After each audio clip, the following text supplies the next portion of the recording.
जय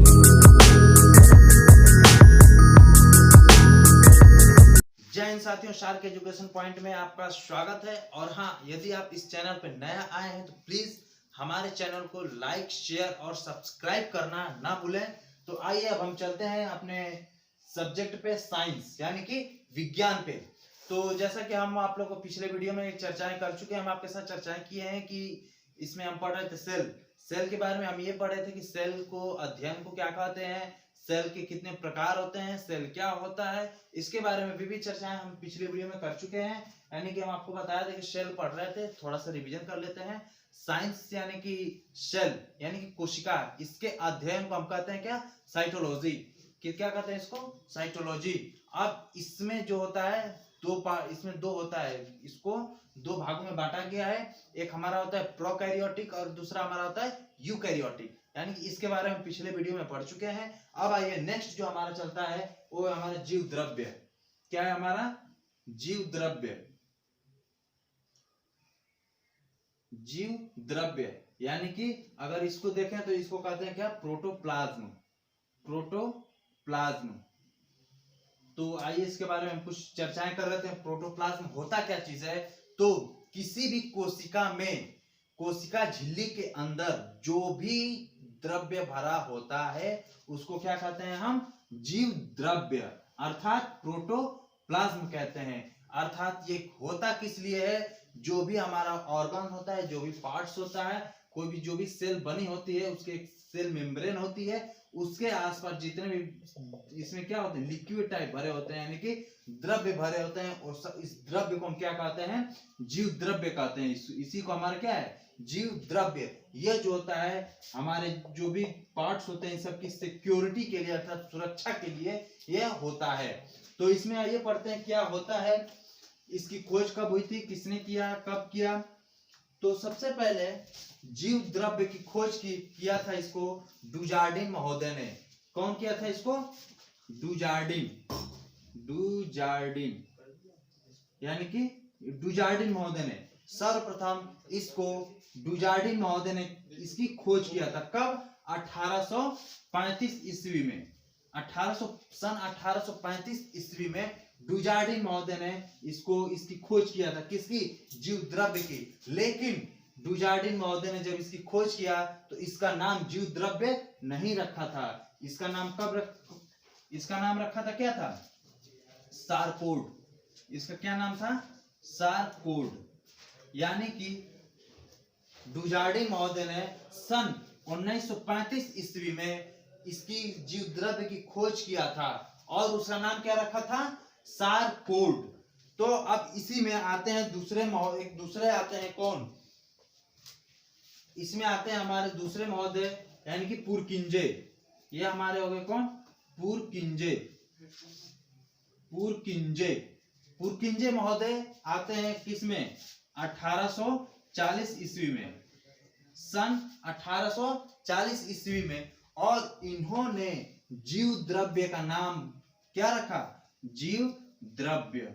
यानी कि हम क्या कह सकते हैं, खोजा कोई और, खोज किया कोई और, नाम दिया कोई और आज हम इसको किसके नाम से जानते हैं, जीव द्रव्य यानी कि प्रोटोप्लाज्म।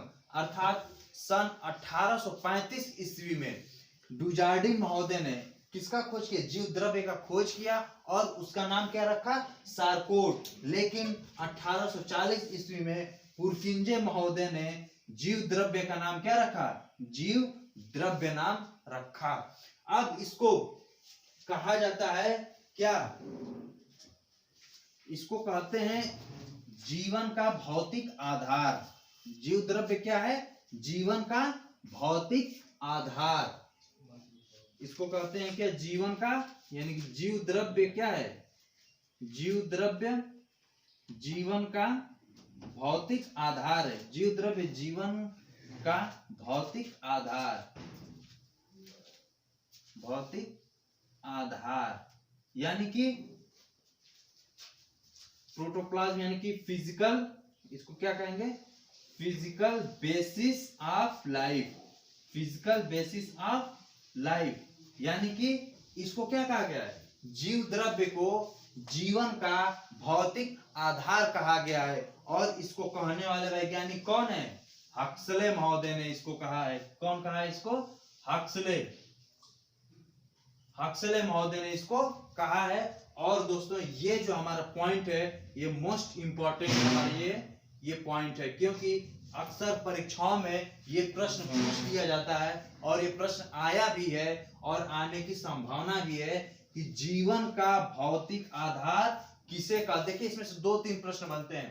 पहला हमारा प्रश्न ये बनता है कि जीवन का यानी कि जीवन का भौतिक आधार किसे कहते हैं? तो ऑप्शन में जो भी होगा यानी कि ऑप्शन ये किया रहेगा, आप ये कर देंगे। और फिर दूसरा पॉइंट हमारा ये आता है कि फिजिकल यानी कि जीवन का भौतिक आधार किसने कहा है? तो किसने कहा है? हक्सले महोदय ने कहा है। किसने? हक्सले महोदय। अर्थात ये जो है हमारा मोस्ट इंपॉर्टेंट ये पॉइंट है, मोस्ट इंपॉर्टेंट क्वेश्चन है।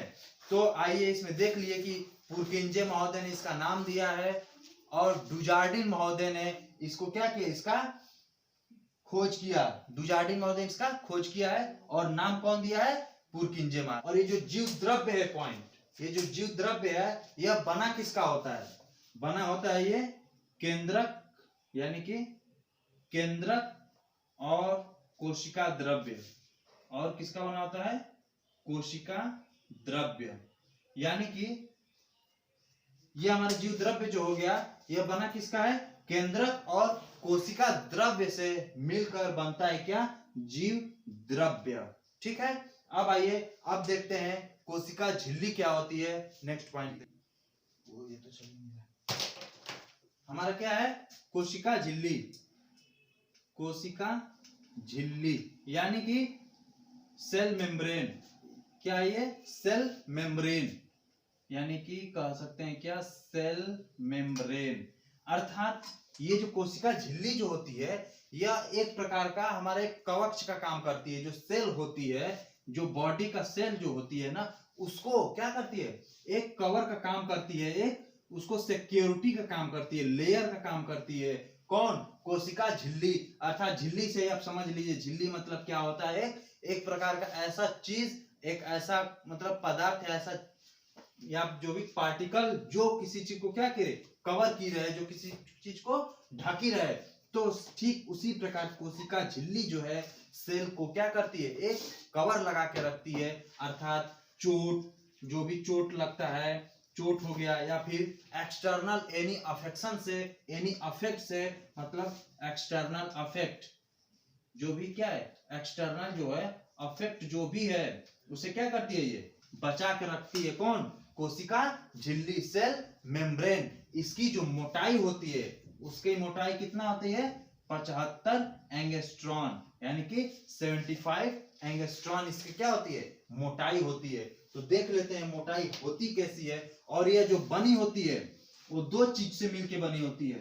किसका किसका? एक प्रोटीन और एक हो गई लिपिड। यानी कि एक हमारा क्या हो गई? एक प्रोटीन हो गई, एक प्रोटीन और एक क्या हो गया? लिपिड। यानी कि प्रोटीन और लिपिड से मिलकर कोशिका झिल्ली बनती है जो कि एक सुरक्षा कवच का काम करती है। यानी कि देख लेते हैं इसका स्ट्रक्चर कैसा होता है, बनता कैसे है। तो ये हो गया क्या? ये और ये हमारा क्या है? ये प्रोटीन हो गया, ये हमारा प्रोटीन। और बीच में क्या होता है? ये बीच में लिपिड भरा होता है। ये सब लिपिड, ये सब क्या है? लिपिड भरा होता है। 20 एंगस्ट्रॉन ये और 20 एंगस्ट्रॉन इधर क्या है? ये हमारा ये प्रोटीन हो गया और ये भी हमारा क्या है? प्रोटीन है। ये 20 एंगस्ट्रॉन दोनों कितना कितना है? 20 एंगस्ट्रॉन का है। तो क्या देखे हैं? ये जो क्या है हमारा? ये प्रोटीन है हमारा, ये प्रोटीन है। ये दोनों साइड हमारे प्रोटीन होते हैं। ये दोनों साइड क्या हमारे? ये है प्रोटीन, ये इधर भी प्रोटीन, इधर भी प्रोटीन। और बीच में ये जो होता है क्या है? ये हो गया हमारा क्या? लिपिड। लिपिड है। इसकी जो मोटाई होती है हमारा 35 एंगस्ट्रॉन होती है। यानी कि कोशिका झिल्ली जो है इसकी जो मोटाई देख लेते हैं तो 75 एंगस्ट्रॉन इसकी मोटाई होती है और 20 यानी कि दोनों साइड से, दो साइड प्रोटीन भरे होते हैं, प्रोटीन होते हैं दोनों साइड, 20 एंगस्ट्रॉन राइट साइड और 20 एंगस्ट्रॉन लेफ्ट साइड, और दोनों 20 और 2 35 35 जो बचता है वो हमारा क्या भरा होता है, वो लिपिड भरा होता है बीच में। इससे हमारी कोशिका झिल्ली बनती है, यानी कि 20 20 40 और ये 35 हो गया हमारा 75 एंगस्ट्रॉन, इसकी जो मोटाई हो गई। और यह होती है कैसी, सेलेक्टिवली परमिएबल। क्या है ये, सेलेक्टिवली परमिएबल मेम्ब्रेन, यानी कि चयनात्मक पारगम्य झिल्ली। इसको क्या कहते हैं, चयनात्मक पारगम्य झिल्ली, यानी कि ये जो है सेलेक्टिवली पारगम्य झिल्ली होती है, चयनात्मक पारगम्य झिल्ली होती है। और आपको ये जो है, ये हमारा इंपॉर्टेंट क्वेश्चन है, ये जो अक्सर प्रश्न पूछा जाता है कि जो कोशिका झिल्ली है अर्थात जो सेल मेम्ब्रेन है वह कैसी होती है, चयनात्मक होती है पारगम्य झिल्ली, अर्ध चयनात्मक, या फिर जो भी आपको ऑप्शन में दिया रहेगा तो आपको ऑप्शन में कौन सा लगाना है, ये चयनात्मक पारगम्य झिल्ली अर्थात सेलेक्टिवली परमिएबल मेम्ब्रेन। ये हो गया हमारा कोशिका झिल्ली के कुछ इंपॉर्टेंट पॉइंट्स। और हाँ, ध्यान दीजिए आप लोग को, मेन मकसद, हमारा मेन मोटो जो है, सुपर टेट का टारगेट लेकर हम चल रहे हैं, और हमारे चैनल से आप जुड़िए और इसका टारगेट आप पूरा कीजिए। कैसा है, सारे वीडियोस को आप देखते रहिए, लाइक करिए, शेयर और सब्सक्राइब करिए, और अपने दोस्तों को भी बताइए ताकि वो भी इसका फायदा उठा सकें। और आइए हम अगला देखते हैं। तो आइए अब हम जो है देखते हैं कोशिका में कितने अंग होते हैं, कौन कौन से अंग होते हैं, तो हम देखते हैं। अब आइए पढ़ते हैं कोशिका अंग, यानी कि कोशिका अंग, यानी कि सेल ऑर्गन्स। सेल ऑर्गन्स के बारे में पढ़ते हैं। तो सबसे पहले इसमें हम पढ़ते हैं क्या, माइटोकॉन्ड्रिया। सबसे पहले हम किसके बारे में पढ़ेंगे, माइटोकॉन्ड्रिया के बारे में। तो सबसे पहले जो माइटोकॉन्ड्रिया की जब खोज किया था, मतलब कीटों की रेखित पेशियों में किया गया था, कीटों की रेखित पेशियों में किया गया था। किसका खोज, माइटोकॉन्ड्रिया का खोज। और इसको खोजा किसने, कोलिकर, यानी कि कीटों की रेखित पेशियों में कोलिकर द्वारा, कीटों की रेखित पेशियों में कोलिकर द्वारा माइटोकॉन्ड्रिया की क्या हुई थी, खोज हुआ था। अब इसको जो माइटोकॉन्ड्रिया जो शब्द है, माइटोकॉन्ड्रिया शब्द जो नाम है, इसको सी बेंडा नामक वैज्ञानिक ने दिया था। यानी कि इसका खोज कौन किया था, कोलिकर ने किया था, कीटों की रेखित पेशियों में। और जो माइटोकॉन्ड्रिया जो शब्द है, यह जो अर्थ मतलब जो शब्द जो दिया गया है, यह टर्म जो है किसके द्वारा दिया गया, सी बेंडा के द्वारा दिया गया है।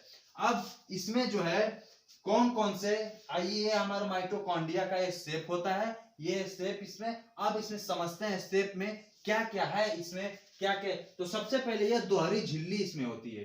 ये कैसी होती है, ये दोहरी झिल्ली, अर्थात इसमें क्या कहते हैं, डबल मेम्ब्रेन होता है। क्या होता है इसमें, डबल मेम्ब्रेन होता है। अब इसमें जो कुछ उंगलियों के प्रवर्ध पाए जाते हैं, उंगलियों के ये उभार होते हैं। तो जो उंगलियों के उभार होते हैं उसको हम कहते हैं क्रिस्टन।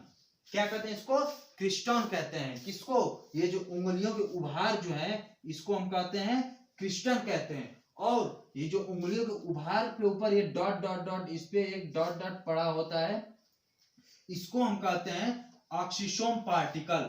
यानी कि ये दो टाइप में F0 F1 टाइप का होता है, और इसी पार्टिकल पे एटीपी का निर्माण होता है। किसका निर्माण होता है, एटीपी का निर्माण होता है। किस पे, ये जो उंगलियों के ऊपर जो ये डॉट डॉट डॉट ये जो बना होता है, इसी पे एटीपी का निर्माण होता है। इसको कहते हैं ऑक्सीसोम पार्टिकल कहते हैं। और ये जो हमारा जो ये बना है ये इस टाइप का, यानी कि रेखित धागे नुमा जो बना हुआ है, ये इसका डीएनए होता है। और इसमें ये डॉट डॉट डॉट जो बना होता है इसको कहते हैं क्या, मैट्रिक्स कहते हैं। ये हो गया हमारा माइटोकॉन्ड्रिया। यानी कि इसमें आपका प्रश्न बनता है कैसे, देखिए ये जो ऑक्सीसोम पार्टिकल है तो इसमें पूछ देगा कि माइटोकॉन्ड्रिया पे एटीपी का निर्माण कहाँ होता है, तो कहाँ होता है, ऑक्सीसोम पार्टिकल पे होता है। ये हमारा प्रश्न हो गया। इसमें आता है दोहरी झिल्ली, यानी कि डबल मेम्ब्रेन इसमें होता है। और इसको ये क्या होता है, सेमी ऑटोनोमस ऑर्गन भी होता है, यानी कि अर्ध स्वचालित अंग होता है। क्यों? क्योंकि इसमें क्या उपस्थित होता है, डीएनए। क्या है इसमें, डीएनए, यानी कि डीएनए उपस्थित होने के कारण, डीएनए मौजूद होने के कारण इसको कहते हैं क्या, सेमी ऑटोनोमस ऑर्गन, अर्थात अर्ध स्वचालित अंग। पूरी तरह से नहीं, अर्ध स्वचालित अंग हो गया। यानी कि माइटोकॉन्ड्रिया का खोज कीटों की रेखित पेशियों में कोलिकर के द्वारा किया गया था, और जो माइटोकॉन्ड्रिया जो शब्द है, यानी जो माइक्रोकॉन्ड्रिया जो टर्म है, इसको सी बेंडा नामक वैज्ञानिक ने दिया था। और यह कैसी झिल्ली होती है, दोहरी झिल्ली होती है। यह भी प्रश्न हमारा पूछ सकता है, यह भी क्वेश्चन पूछ सकता है, कैसी इसका जो बाहरी लेयर जो होता है, बाहरी जो बनावट होती है, किस प्रकार का होता है। तो किस प्रकार का होता है, दोहरी झिल्ली, और इसमें डीएनए प्रेजेंट होता है। और ये जो डॉट डॉट यानी कि ये जो आपको दिख रहे हैं, ये मैट्रिक्स कहलाते हैं। और इसमें उंगलियों के जो प्रवर्ध हैं उसको कहते हैं क्रिस्टोन, और इस पे डॉट डॉट जो दिख रहा है उंगलियों के ऊपर, इसको कहते हैं क्या, टॉक्सिसोम, यानी कि पार्टिकल्स, इसको कहते हैं। ठीक है, यानी कि F1 और F0 F1, और इस पे किसका निर्माण होता है, एटीपी का, इसी पे निर्माण होता है। तो यानी कि डीएनए होने के कारण इसको क्या कहते हैं, सेमी ऑटोनोमस ऑर्गन कहते हैं, यानी कि अर्ध स्वचालित अंग कहते हैं। ये है हमारा माइटोकॉन्ड्रिया, अब हमारा कोशिका अंग। और अगले अब इस वीडियो में यहीं तक, और फिर अब अगले वीडियो में मिलेंगे इसके और आगे का सिलेबस लेकर, इसके और आगे का क्या क्या और कौन कौन से सेल में ऑर्गन्स होते हैं। और तब तक के लिए धन्यवाद, और हमारे चैनल को आप लाइक शेयर और सब्सक्राइब करिए। और यदि आपको कुछ भी पूछना हो, या फिर हमारा वीडियो आपको कैसा लगा, कमेंट करके प्लीज हमें जरूर बताएं। धन्यवाद।